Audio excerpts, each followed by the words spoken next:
मेरे फूफा जी रोज़ एक नई लड़की लाते और बुआ फूफा को देखकर मुस्कुराती और उस लड़की को लेकर कमरे में चली जाती। कमरे से आवाज़ आती, जो तू मेरे साथ कर रही है वही तेरी बेटी के साथ भी होगा। और सुबह वह कमरे से निकलती तो लंगड़ाते हुए बाहर निकलती इस राज को जानने के लिए।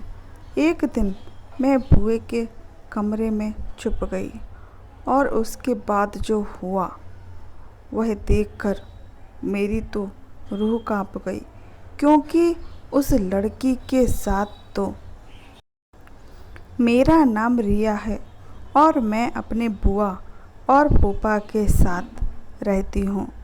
वो मुझे बहुत प्यार करते हैं क्योंकि उनकी कोई औलाद नहीं थी। उन्होंने मुझे मेरे माँ और पापा से गोद ले लिया था। वह मुझे अपनी भी बेटी से बहुत ज़्यादा प्यार करते थे, बढ़कर मानते थे और लाड दुलार बहुत करते थे। किसी भी बात की कोई कमी नहीं थी। मेरी हर जिद को पूरी करते थे।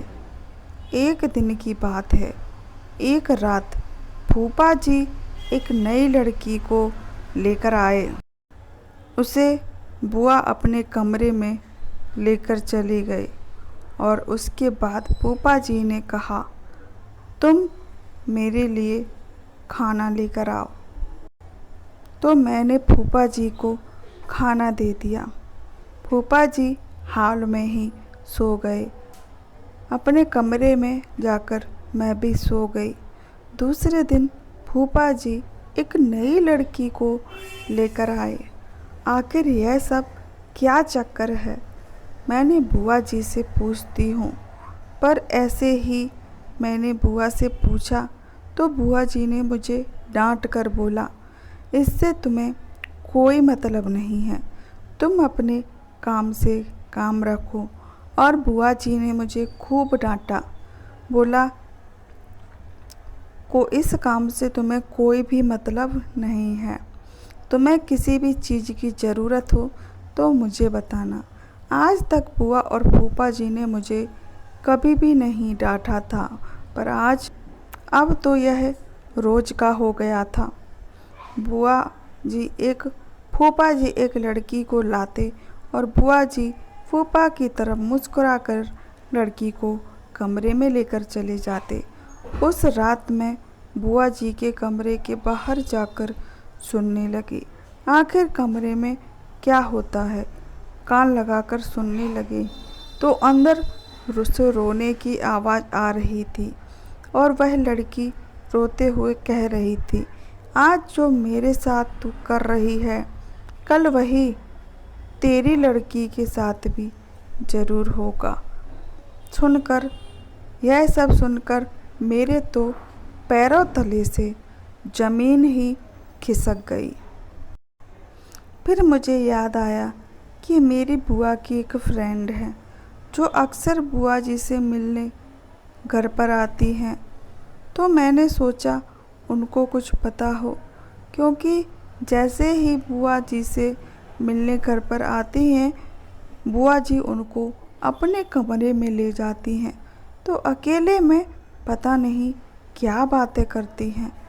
तो मैंने सोचा कि उन आंटी से पूछूंगी तो सारा राज मुझे पता चल ही जाएगा।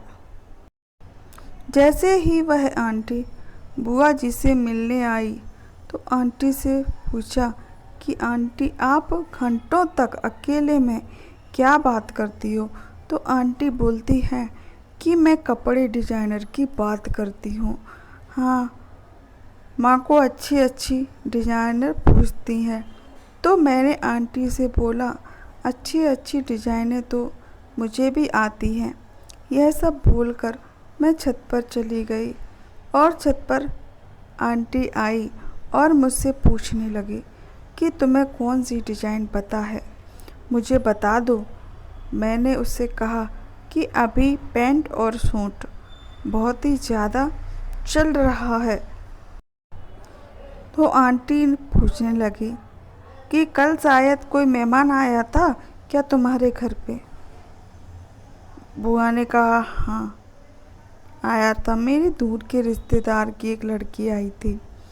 उसके बाद आंटी ने बुआ जी से पूछा, तुम्हारे घर पर कौन आया था? बुआ जी ने कहा कि मेरी दूर की रिश्तेदार आई थी और खड़े खड़े ही बाहर चली गई, क्योंकि मेरी आंटी उस लड़की को देखना चाहती थी कि वो कौन सा ड्रेस पहने हुए है। लेकिन बुआ ने तो कहा कि वो चली गई, रात को आई, रात को ही चली गई। वह सुबह ऐसे हो जाती जैसे, तो मैं फिर उस रात सो गई। सुबह होते ही मैंने सोचा कि शायद आंटी को कुछ पता होगा, पर उनके हाव भाव और उनकी बातें देखकर मुझे यह पता चलते देर न लगी कि आंटी को कुछ नहीं पता। पर आंटी सब कुछ जानना चाहती थी कि क्या चल रहा था, तो उन्होंने मुझसे पूछा, सच्ची सच्ची बताना कि मैं तुम्हारी मदद करूँगी। तो मैंने उनको बताया कि फूफा जी रोज़ एक रात को एक नई लड़की लाते हैं और कमरे में उस लड़की की रोने की आवाज़ आती है।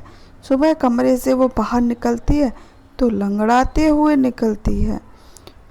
वह सारे दिन मेरे दिमाग में उन लड़कियों की रोने की आवाज़ें आती हैं। मुझे रात को नींद भी नहीं आती। यह सब कुछ देखकर एक बार मैंने बुआ से पूछा कि बुआ यह लड़की कौन है? रोज़ हमारे घर नई नई लड़की क्यों आती है? पर बुआ ने डांट कर मुझे चुप कर देती और कुछ भी नहीं बताती।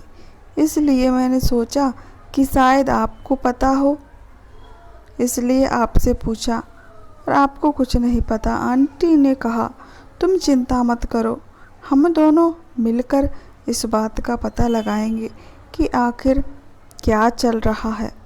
तो दूसरे दिन सुबह आंटी मेरे घर आई। उन्होंने सोचा कि शायद लड़की अभी भी घर मुझे अपनी बहुत अच्छी सहेली बताती हो, पर मुझे कुछ बताती भी नहीं। अगर तुम मुझे अपनी पक्की सहेली समझती हो तो मुझे सारी बातें बताओ। इसके बावजूद भी मेरी आंटी ने कुछ नहीं बताया। वह तो मेरे रिश्तेदार की लड़की थी जो कुछ काम से यहाँ आई थी। तो आंटी ने फिर कुछ नहीं कहा, घर से चली गई। जब एक रात लड़की लेकर मेरे फूफा जी घर पर आए, उस लड़की को लेकर मेरी बुआ कमरे में चली गई। उसके बाद फूफा जी भी हॉल में ही सो गए। यह समझ नहीं आ रहा। उस राज को अब जल्दी से जल्दी जानना चाहती थी, क्योंकि मेरे सिर दर्द करता था उन लड़कियों की चीखने और चिल्लाने की आवाज़ों से और रोने की आवाज़ों से। जैसे ही लड़की घर आई तो मैंने आंटी को फ़ोन कर दिया कि आंटी, लड़की घर पे आ गई है, अब आप आ जाओ। और लड़की ने बोला, मैं तुम्हारे घर आती हूँ। और आंटी घर के बाहर आ गई और उन्होंने बोला कि मैं तुम्हारे घर के बाहर खड़ी हूँ, तुम्हारे गेट पर, आओ बाहर मिलती हूँ मैं तुमसे। जैसे ही मैं घर के गेट पर गई तो आंटी मेरे सामने खड़ी थी, क्योंकि मेरे फूफा जी सो चुके थे और बुआ जी भी उस लड़की के साथ कमरे में गई थी और मैंने भी सोने का नाटक किया था। जब मैं घर से बाहर निकली तो आंटी जी ने बोला, चलो हम यहाँ से चलते हैं। लेकिन मैंने उनसे कहा, हमें तो अपने घर जाना है ना, उस लड़की का राज जानने के लिए। आंटी ने कहा, पहले मेरे घर चलते हैं, फिर हम वहीं बात करेंगे इस बारे में। तो आंटी ने मेरा हाथ पकड़कर मुझे खींचते हुए अपने घर ले गई। आंटी के घर मैं कभी नहीं गई थी, पहली बार गई थी। मैंने आंटी का घर देखा था, इतना आलीशान घर था, इतना सामान था, सब कुछ था, किसी भी चीज़ की कोई भी कमी नहीं थी। पर आंटी विधवा थी, उनके पति नहीं थे, तो फिर उनके पास इतना सारा पैसा कहाँ से आया? मैं यही सोच रही थी। आंटी मुझे बोलने लगी कि मैं तुम्हारे लिए कुछ लेकर आती हूँ। फिर आंटी ने मुझे लहंगा पहनने के लिए दिया। लहंगा को मैंने कहा, मैं लहंगा क्यों पहनूं? आंटी ने चिल्लाते हुए कहा, इसे पहनो फिर बताती हूँ। मजबूरी में मुझे लहंगा को पहनना पड़ा। वह मुझे एक कमरे में ले गई। वहाँ पर बहुत सारे आदमी बैठे हुए थे। मुझ ये देखकर मुझे बिल्कुल भी देर नहीं लगी ये समझने में कि यहाँ पर क्या होता है। लड़कियों को नचाया जाता था वहाँ पर, और पता नहीं क्या क्या होता है। तो आंटी ने मुझसे बोला, नाच अब इन लोगों के सामने। मैंने कहा, आंटी यह क्या बोल रही हो, मैं क्यों नाचूं? तो आंटी ने मुझे बताया कि मेरी शादी नहीं हुई थी, मैं यहाँ पे पढ़ने के लिए आई थी। जैसे स्टेशन पर से उतरी, कुछ लोगों ने मुझे अगवा कर लिया और अगवा करके वो जहाँ पर लाए थे वहाँ पर तुम्हारे बुआ और फूफा जी वही काम करते थे। वहाँ लड़कियों से धंधा करवाते थे। तो उन्होंने मुझसे भी 20 साल तक धंधा करवाया, और जब मेरी उम्र ढल गई तो मुझसे कहा कि अब तुम अपनी ज़िंदगी अपने हिसाब से जी सकते हो। मेरे सारे सपने टूट गए। उसी तरीके से तुम्हारे भी सभी सपने टूट जाएंगे, क्योंकि जो जैसा करेगा उसको वैसा फल ज़रूर मिलेगा। यह तो नियम है।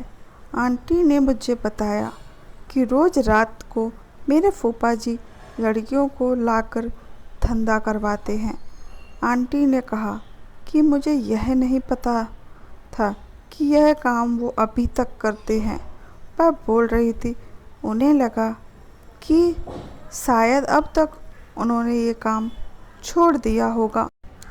फूफा जी ने छोड़ दिया होगा ये काम। ऐसा नहीं था, वह आज भी ये काम कर रहे थे। न जाने कितने लड़कियों की ज़िंदगी बर्बाद कर दी होगी उन्होंने। जब सुबह हुई तो मेरी बुआ ढूंढते ढूंढते मुझे आंटी के घर आ गई। उन्होंने आंटी से पूछा कि तुमने मेरी बेटी को देखा है? शायद उसकी तुमसे बहुत जमती थी। तो मैंने उससे कहा, तुम्हारी बेटी यही है। सोचो, एक दिन के लिए तुम्हारी बेटी घर से गायब हो गई तो तुम कितने ज़्यादा परेशान हो गई, और तुम इन लड़कियों को लेट हो जाए तो उनकी ज़िंदगी कितनी बर्बाद कर देते हो। उन घर वालों पे क्या बीतती होगी।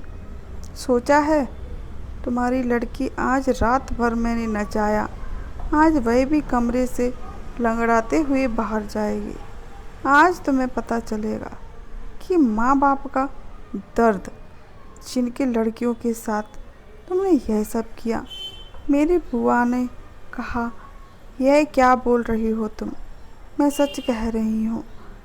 तो मेरी बुआ को शायद बहुत दुख हुआ, क्योंकि जब खुद पर बीतती है ना तो उसे दुख का अंदाज़ा लगा पाते हैं। मेरी बुआ ने बोला, मुझे माफ़ कर दो। मेरी आंटी से पाँव पकड़कर अपनी माफ़ी मांग रही थी, क्योंकि शायद उनको अपनी गलती का एहसास हो गया था। आंटी के आंखों से भी आंसू बह रहे थे, क्योंकि उन्हें भी बहुत दुख हुआ। ना तो उनकी शादी हुई और ना ही उनका घर बसा। मेरी माँ को गिड़गिड़ाते हुए आंटी ने माफ़ कर दिया और कहा, जो दर्द हम दूसरे को देते हैं ना बहुत आसानी से, वही दर्द अगर हमें मिल जाए ना तब उसका एहसास हम लोगों को होता है। उसके बाद आंटी ने बुआ जी को माफ़ कर दिया। शायद अपने करे पर बुआ जी को बहुत ही ज़्यादा पछतावा हो रहा था। जैसे ही बुआ घर पर आई, फूफा जी से बोला, आज के बाद ऐसा कुछ भी काम नहीं करेंगे। आखिर हमारी भी एक बेटी है, उसके साथ कुछ ऐसा हो तो हमारा क्या होगा? हम तो जीते जी ही मर जाएंगे। तो सोचो, हम भी तो ऐसा ही कर रहे हैं। लड़कियों के माँ बाप का क्या होता होगा, उनके ऊपर क्या गुजरती होगी। उसके बाद जितनी भी लड़कियां आई थी, उन सब के घर जाकर मेरी बुआ ने सबसे माफ़ी मांगी और कहा, जो हुआ हम उसे बदल नहीं सकते, पर हाँ, माफ़ी मांग रहे हैं, मुझे माफ़ कर दो। शायद उन लड़कियों में से कुछ लड़कियों ने बुआ को माफ़ नहीं कर पाया। कुछ लड़कियों का दिल बड़ा था, इसलिए उन्होंने बुआ को माफ़ कर दिया। उन्होंने कहा, आज के बाद तुम्हारा जितना भी खर्चा पानी होगा वो सब मैं उठाऊंगी। हर एक महीने में सबको 1 लाख रुपया दिया जाएगा। जितना भी कमाया है सब हम लोगों से ही तो कमाया है। अब हम अपने पापों का पश्चाताप करना चाहते हैं। उसके बाद मुझे मेरी बुआ पर गुस्सा तो बहुत आया। उन्होंने जो माफ़ी मांगकर जो काम किया, उससे मेरे दिल को तसल्ली हुई। चलो, बुआ को आज तो समझ आ ही गया कि वो क्या कर रही हैं। उसके बाद यह सोच रही थी कि कमरे में सिर्फ रोने की आवाज़ ही क्यों आती थी, नाचने गाने की आवाज़ क्यों नहीं आती थी। तो मुझे पता चला कि माँ का कमरा जो था, उसका गेट बाहर की साइड खुलता था। वहाँ से लड़कियों को दूसरी जगह ले जाया जाता था, जहाँ पर यह काम करवाया जाता था। तो फिर मेरे दिमाग में यह बात आई कि उनको सीधे वहाँ क्यों नहीं ले जाया जाता था। तो वहाँ क्योंकि मुझे पता चला, क्योंकि वहाँ पर पुलिस वालों की नज़र रहती थी लड़की को कैसे लाए जा रहे हैं। इसलिए लड़की को रात को घर पर लेके आते और जैसे ही लड़कियों को तैयार कर दिया जाता, तैयार करके करते थे। इसीलिए लड़की रोती और कहती कि जैसा आप मेरे साथ कर रहे हो, वैसा ही तुम्हारी लड़कियों के साथ भी होगा। फिर सुबह इसी रास्ते होकर लड़कियों को उसके घर भेज दिया जाता। फिर हम खुशी खुशी रहने लगे। आज की कहानी कैसी लगी आप लोगों को? अगर अच्छी लगी हो तो चैनल को सब्सक्राइब ज़रूर करना, वीडियो को लाइक कमेंट करके ज़रूर बताना कि कहानी कैसी लगी। और मैं मिलती हूँ आप लोगों से दूसरी कहानी में।